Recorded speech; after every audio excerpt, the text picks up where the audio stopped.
Out of those 130, we look at the G20, and G20 is 19 out of 20.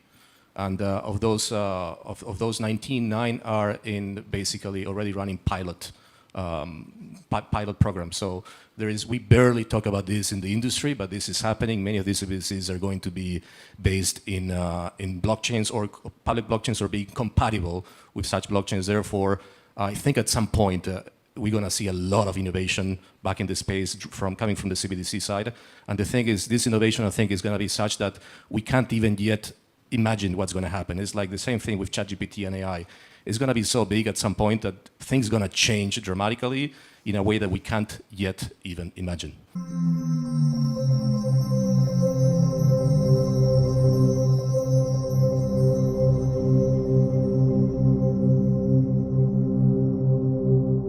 Alrighty, what is going on, everybody? Welcome back to another CYPRX video banger. In today's video, we are going to dive into some crucial topics that underscore the imminent surge of institutional adoption within the cryptocurrency landscape. Now, make sure that you stick around for the entirety of this video breakdown, as we are going to showcase some insights from some industry leading experts, guaranteed to leave you all absolutely mind blown. If you all enjoy these video breakdowns, make sure that you smash that thumbs up button and subscribe to the platform. We do appreciate the love and the support, and it does help this channel grow. Share these video breakdowns on all of your social media platforms. We would really appreciate that.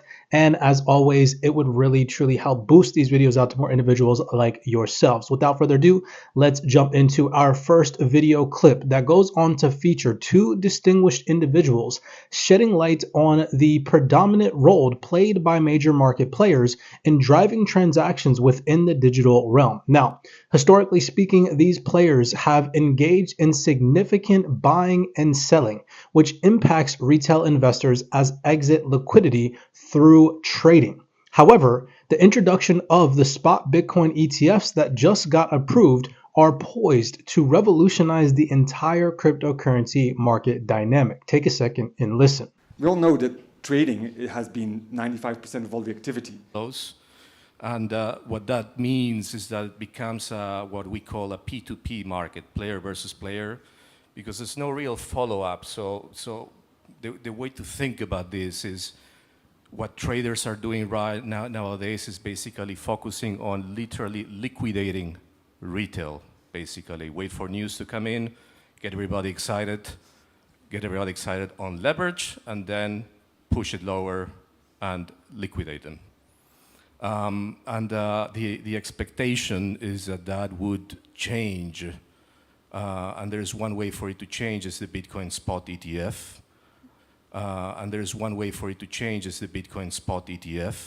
Now, moving on to our next video clips, our speakers will hint at undisclosed information regarding banks' involvement in the cryptocurrency space. While unable to share specific details, they affirm that the infrastructure is prepared for banks to participate in this digital asset landscape. We see globally, and it varies across regions, financial market participants setting up teams for real. So there's a new wave, like now the whole infrastructure is ready for them. So from custody to risk management tools, people selling data like we do, market access, etc. And there's a wave of them getting ready for next year. So Philip, I'm in 23, meaning that we see it today, as if if it was a preparation for something happening next year. Pending regulatory clarity, obviously, of course, hindering full adoption of these financial institutions. The existing one, the legal one, and the new guidelines that they will announce soon.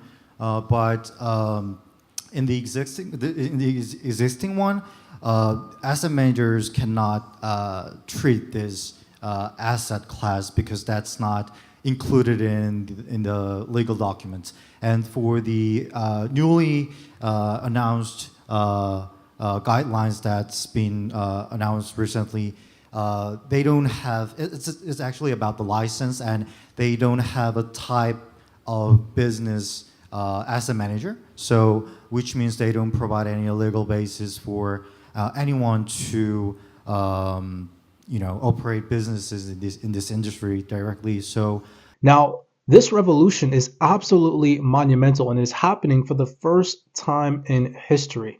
Now, keep in mind the confirmation of these individuals that they cannot tell you all what is really happening behind the scenes, and that these financial institutions aren't really speaking on the mainstream media about their participation behind the scenes in this space really does, in my personal opinion, assert that banks are poised for entry. They don't want individuals knowing that mass institutional adoption is about to take place. Again, because in my personal opinion, once these financial institutions come into this market, you're not going to be able to buy these digital assets for the prices that they are at now. And these financial institutions know that. They will price out retail investors.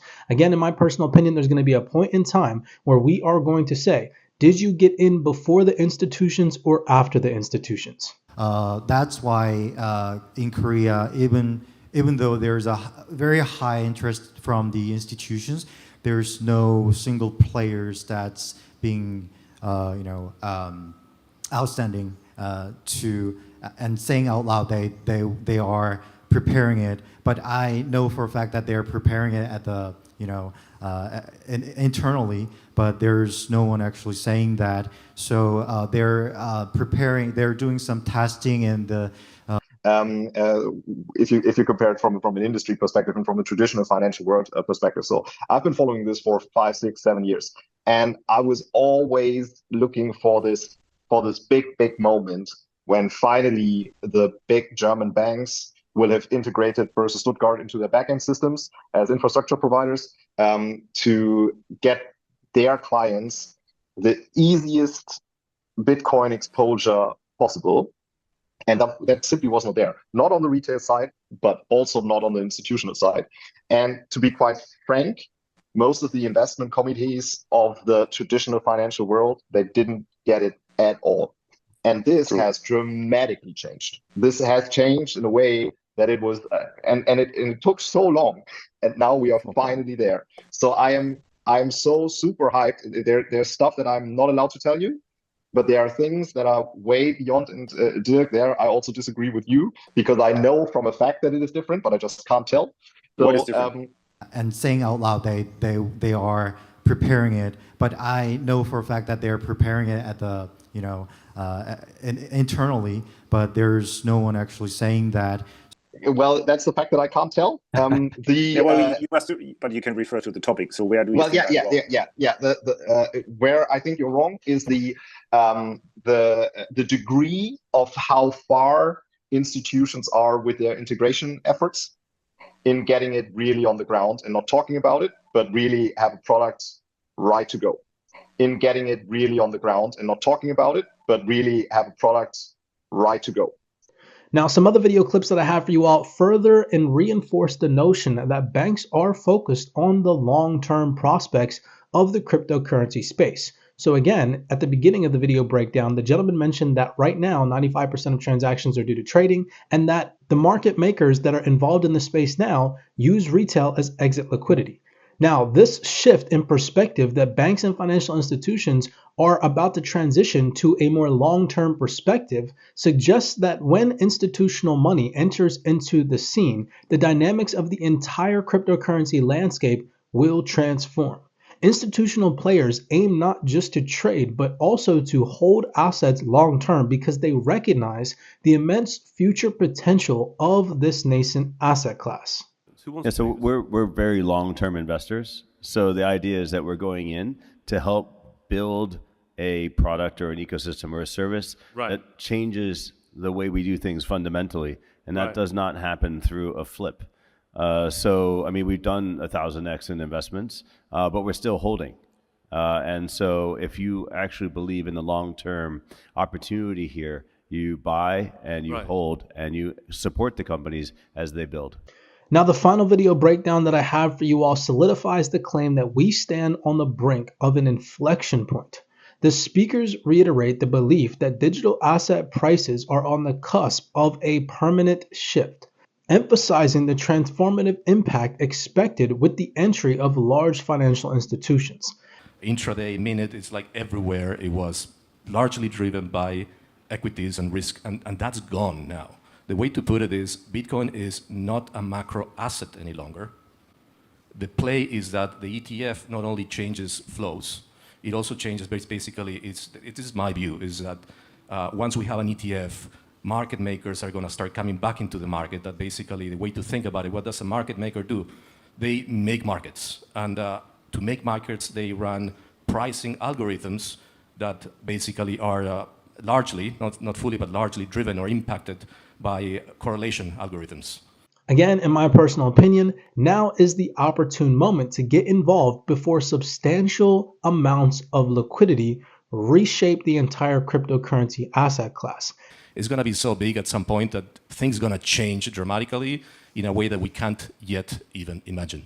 A once-in-a-lifetime opportunity with unprecedented financial implications lies ahead. As always, if you all enjoyed this video breakdown, smash that thumbs up button and subscribe to the platform. We do appreciate the love and the support.